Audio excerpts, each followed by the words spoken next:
Hello, everyone. Welcome.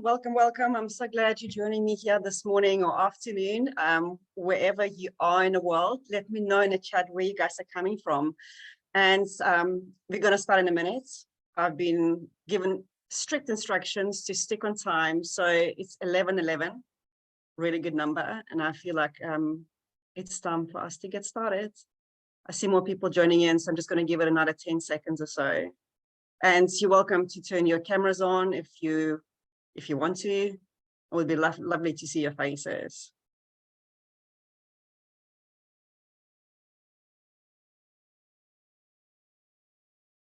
From Colorado. What time is it in Colorado? And Toronto, oh my gosh, I'm like really honored, guys. It's like midnight, no, maybe like 5 in the morning. India, Poland, Venezuela, beautiful, beautiful. Spain, Mexico. Oh, I always wanted to go to Mexico. 4 a.m. Oh my goodness, that's incredible. Thank you. Hi, CT, UK. Yeah, whoever's in UK, I hope you guys had a lovely long weekend. Russia, this is where I'm from. So good to see you. Romania, awesome. Okay, guys, let's get started. Very excited to be here with you. So, once I was working on this project towards a deadline, and we were working 24/7. And in between, when I have a couple of minutes, I will go home. Luckily, I just lived up the road. I have a quick shower, put some fresh clothes on, and go back to the office. And for days, I lived off pizza, coffee, peanut butter, a lot of peanut butter. So not that kind of food that gives you fuel for your brain, but somehow I just like wasn't tired. I felt like I kept going on and on and on. And when the project finished, or when we went live, I had a couple of days to recover, and my manager asked me to document my code. I was a software developer back then. And that one simple task, like, took everything out of me. Something that should have taken me maybe a day to do, stretched into weeks. And I don't actually think I ever finished it. Has anyone ever experienced phenomena like that before, where you work hard on something, maybe you don't even sleep, you like go on and on, you feel so energized, so motivated, and then one small thing, you're like, I couldn't be asked to do that, right? So knowing what I know now about productivity, it is very obvious that that slump in my energy was not because I was working hard, but rather due to the fact that the task was just not in alignment with my strength, with my interest, or my purpose. And over the years, and especially since starting my 2 businesses, juggling full-time job and kids, with few energy burnouts in between, I finally cracked the code of productivity when I realized that extraordinary productivity is not actually about time management, and it's not about how much we can accomplish, but rather it is about knowing how to optimize our energy, how to take control over our emotions, and also confidently make decisions. Think about it. Time is a finite resource, while energy, when you know how to use it correctly, it can be expanded and it can be renewed. And when we have energy, we feel better about ourselves, we better feel about others, and we better feel about life. And then, of course, we need energy to make decisions. So therefore, instead of managing time, you really have to start focusing on re-energizing ourselves and the workforce, taking control for our emotions rather than blaming something or somebody out there for making us feel the way we don't want to feel, and make decisions that we trust. So let's dive deeper into each of these 3 elements to understand how each of them help us to increase productivity and also save time. Now, I always start with energy, because energy is our highest currency. Without energy, there is just no life. And what you need to understand is that we're not just unique on a physical, biological, chemical, whichever other layers they are, but also on energetic level.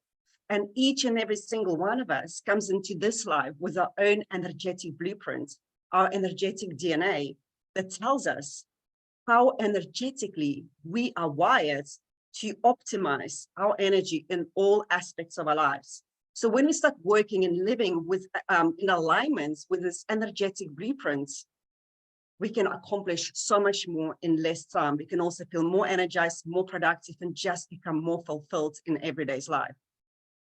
Now, what helps us understand this energetic blueprints is a system of human design.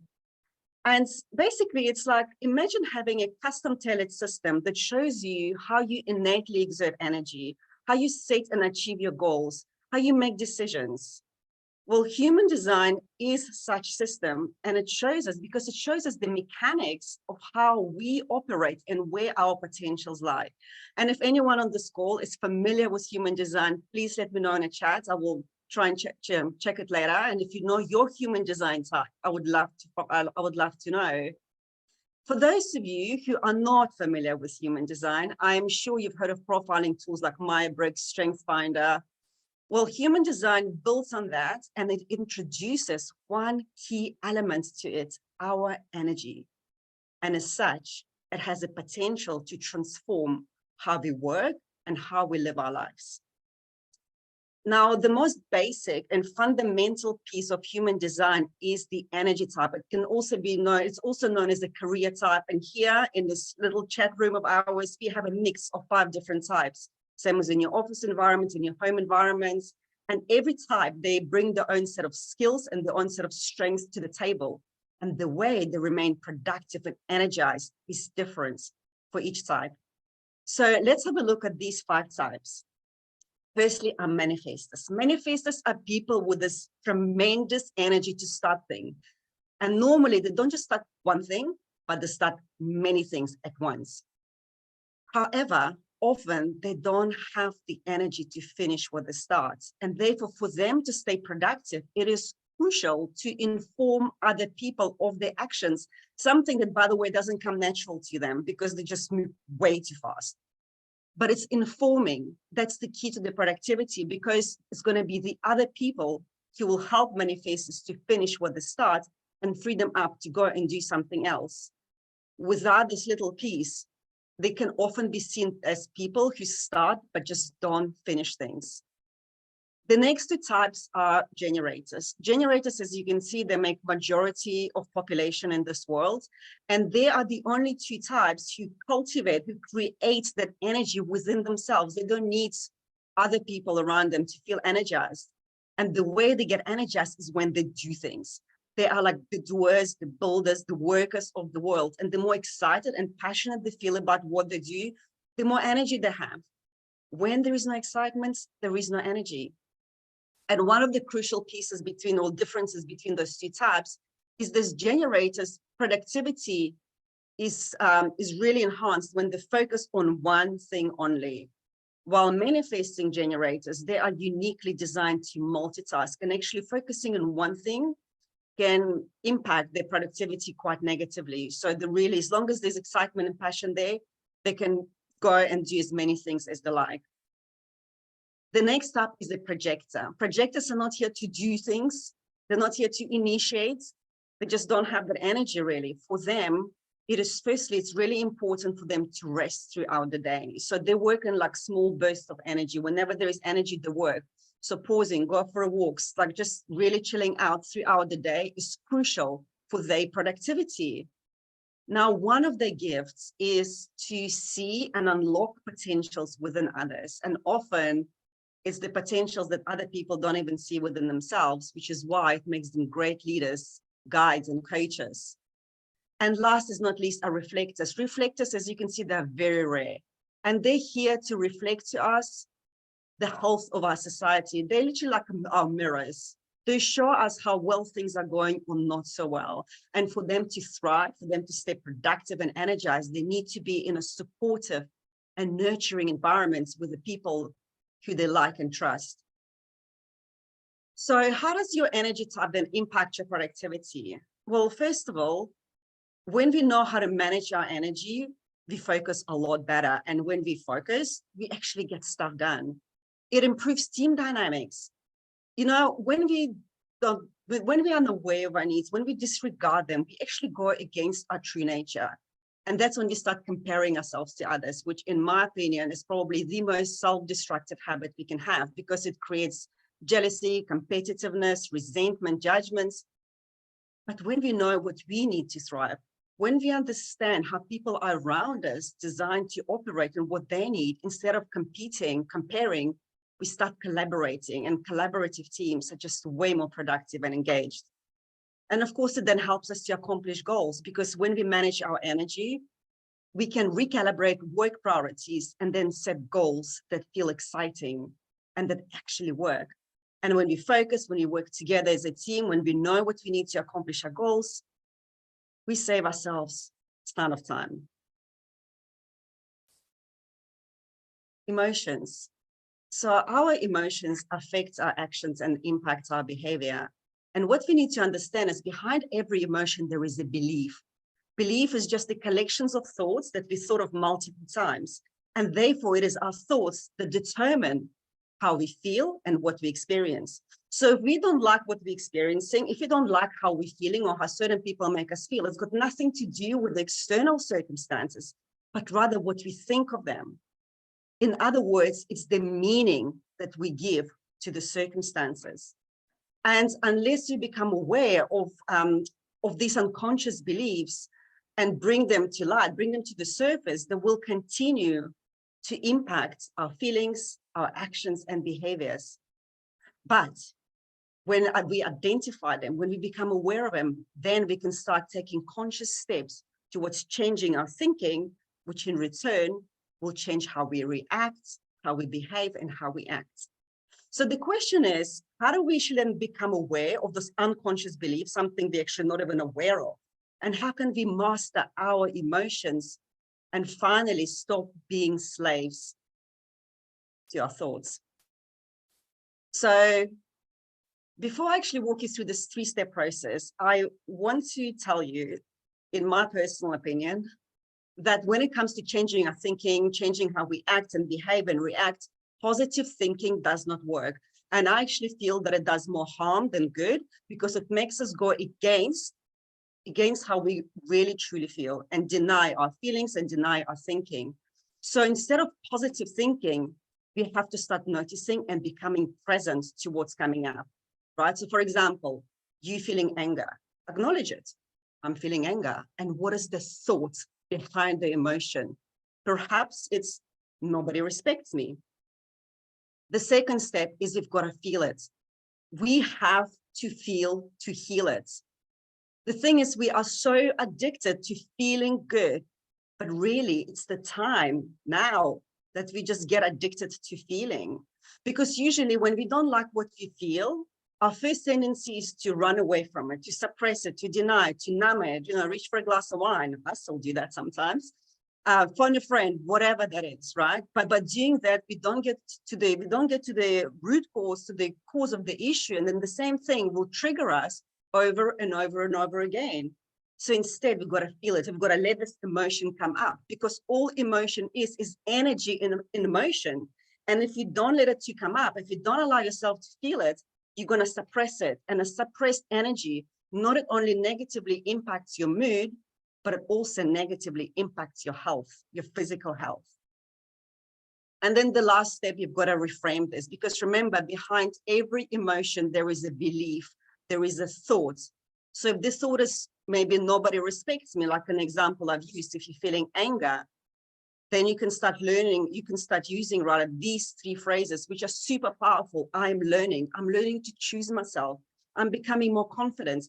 I'm in a process of loving myself, even if nobody else does. Who cares about them, right? And this is the reframing you want to practice on a regular basis, because you've got to really start being present to emotions. You've got to start dissecting them rather than running away from them.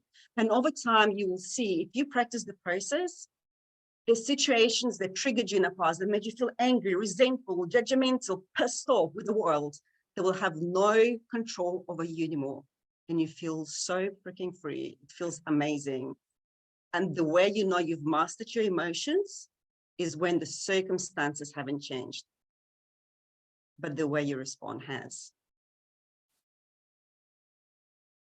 Number 3, decisions. So when it comes to making decisions, we usually rely on our past experiences, data, and feedback. And while there's nothing wrong with it, it's all good, but our rational minds can often lead us to overanalyze and overthink situations and ignore that little voice within us that, sometimes goes, don't do that. Maybe don't go there, right? We're so good at ignoring that voice. I mean, has anyone ever been in a situation where maybe you didn't have all the data and feedback, but somehow you knew what had to be done, and you made this decision, even though maybe it was uncomfortable, it, stretched your boundaries, pushed you out of your limits, or maybe other way around, but you decided and you went for it, and it was the best decision you've ever made? Let me know if that ever happened to you. Or on the contrary, where you got the feedback from someone and you were like, I'm not feeling it, but you still did what they told you because you didn't want to disrespect them, you didn't want to upset them for whatever reason. And then you could have kicked yourself. You're like, I knew I shouldn't have done that. So in both these cases, it was your intuition talking to you, and ignoring it can really be costly, especially when it comes to making decisions around people, evaluating job opportunities, moving house, whatever, but even in an everyday situation, I mean, at my work, at my job, if I'm stuck with a problem, it's my intuition, is my compass. Because when we learn how to listen and how to trust it and stop relying purely on a cognitive decision-making process, we will make better decisions in complex situations a lot faster. So let's have a quick look. What are the benefits of intuition at workplace? Not even at workplace, but just in everyday's life. So intuition helps us to recognize the best path, and then creativity happens when we follow it. And of course, intuition, creativity inspires innovation that increases productivity, excitement, and energy. It helps us to make decisions faster. And the reason for that is it's not a linear process. Your intuition bypasses your logical mind and accesses your subconscious mind. And your subconscious mind stores all of the data that you've seen, you witnessed, you experienced, you've heard since the time you were born. All of that information is already within you. And also, subconscious mind processes data 27,000 times faster than a logical mind does. Imagine how much more information you can access if you just learn how to pause and listen. And then it acts as a cautionary voice. I am almost 100% sure that every single one of us has sometimes been, when we spend hours, days, weeks, years, however long, doing something, chasing an opportunity, and later go, that was a waste of time, right? So when we know how to listen to our intuition, when we know how to trust it, again, we save ourselves tons of time. So this is the question I get asked a lot. How do I become intuitive? So what I've got to say is we are all intuitive. There's nothing to learn, but unlearning is required. So I always recommend change your environment. You've got to create an environment that supports this intuitive thinking. So, let's say you're working, you're speaking to your colleagues, you're stuck with the project, you've got all the data, you've got information, but you still don't know what to do next. Break the pattern. We've got to break the pattern. We've got to step away from the environment, step away from the laptop, leave the boardroom, whatever. Go do something that breaks the pattern and takes you away from being so focused on the problem. Maybe go for a walk, maybe go, I don't know, go to do yoga, go to push-ups, something like that. But this is when you take your mind off the problem, this is when you become more receptive for the information to come through. And that's how you receive your big aha breakthrough moments. Slowing down, whenever I tell people to slow down, they think I'm crazy. They're like, I don't even have time to have lunch. But slowing down, guys, is an action step because it tells your thinking mind where to look next, and also creates a space for you to listen to that little voice that you may often ignore. And I also want to touch on human design authority. So we briefly spoke about how human design helps us to manage our energy. In addition to that, human design offers us our inner authority, how we are genetically wired to make decisions using our intuition. Because typically when talking about intuition, people say, trust your gut. But actually, no, because even though, yes, intuition is the language of the body, it doesn't always come from the gut. For some, it's like more of an instinct. For others, it's like a ping in the heart. For some people, they need to express themselves because by speaking out, they find clarity. They will know what to do next. In addition to that, some of us are designed like energetically with this energetic blueprint that enables us to make decisions instantly. It's our body like pull towards something or pull away from something. And it's like when you learn how to trust and to listen and literally tune into your body, you will know the next right step to take immediately. But for over 50%, about 53% of population, they have what we call in human design emotional authority, meaning that there is no clarity in a now. And when those people presented with a choice decision, their body goes through a chemical process. They like literally ride an emotional wave, and making decisions at the height of the emotional wave is not going to be the best decision. So when you understand how you are wired to experience your intuition, it will help you decisions. It will help you to make those decisions that you trust and really confidently stay by them. And the way you know whether you're making decisions based on your intuition versus based on your mind is that your intuition will always tell you what to do, but will never give you a reason, while your mind will tell you what to do, and then it will give you thousands of reasons as to why you should or shouldn't do something. So here's the formula for the new age of productivity. It's our energy, it's our emotions, and it's our decisions. And these three components, guys, are interchangeable, meaning that if you neglect one, there will be a misbalance because we need energy for everything in our life. And our emotions impact our energy, and our decisions impact everything. You make a great decision, so you feel good about yourself, you've got energy. You make a crap decision, you beat yourself up, you think you're not worthy, you don't feel good, you've got no energy, right? So when you start then addressing all of these three elements I've shared with you today, you will become more productive instead of just being busy, more focused, and also clearer on your life goals. And the thing is, we live in times when we've got access to more information that our minds can like just absorb. But understanding this isn't enough. We really need to start applying it to our lives, because only through this application, it can become true knowledge. And it is only through knowledge that we can transform our lives. And I'm going to leave you with the last final quote by Lao Tzu, who says, "A journey of 1,000 miles begins with a single step." So I would just love to invite you from today on to start seeing every challenge as an opportunity to learn and grow from. Every person you interact with, especially people you don't like that push your buttons, is an opportunity to understand yourself better. Because self-awareness is the foundation of productivity. And when we change the directions of our thoughts, not only we will increase our productivity and save ourselves time, but also we will gain clarity of purpose and confidently follow in a direction of our dreams and goals. So that's all I have for you right now. I think I'm at my time limits. If you have enjoyed it or haven't enjoyed it, doesn't really matter, and you want to connect with me, please reach out. Don't look at my Instagram, this is actually wrong, but my LinkedIn is right and my email is right. So do reach out. I would love to connect with you if you haven't connected yet. You most welcome and enjoy the rest of your day. Thank you so much.